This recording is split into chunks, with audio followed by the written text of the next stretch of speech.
Hi, my name is Ryan Lee. I am currently a designer over at Woods Baggett Architecture, which is an international architecture and design firm with an office here in San Francisco. I'm here to talk to you about the project that we're proposing to you guys.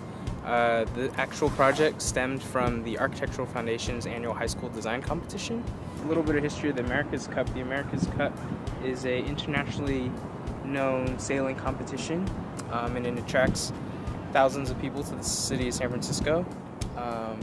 And this year we decided to build a program around the America's Cup to support it, to kind of categorize its history and to support it as a viewing platform for the competition when the race starts. This year the America's Cup will bring 3 million people out to the shores of San Francisco.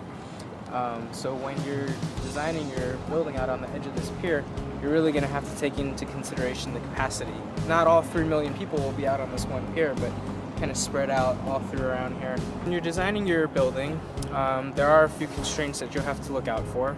You are designing within the city of San Francisco, so inherently there are a few code requirements that you'll have to follow, but your primary concern is actually building on a pier.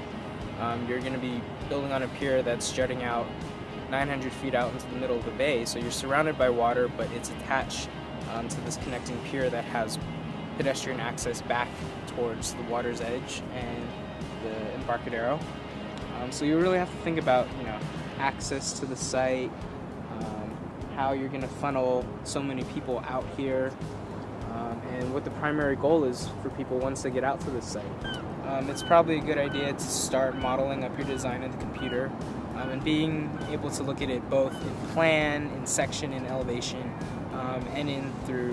and through 3D walkthroughs, being able to rotate around your building, getting a feel for the space, actually apply real dimension and scale to your building, figure out just how big a space needs to be, how tall a space needs to be, how wide a space needs to be.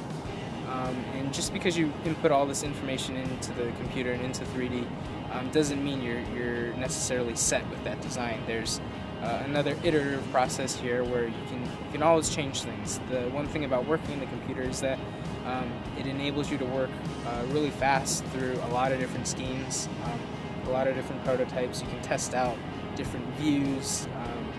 You can test out how tall a space should be, and then programmatic adjacencies, what should be next to what, and really kind of figure out the inner workings of your building.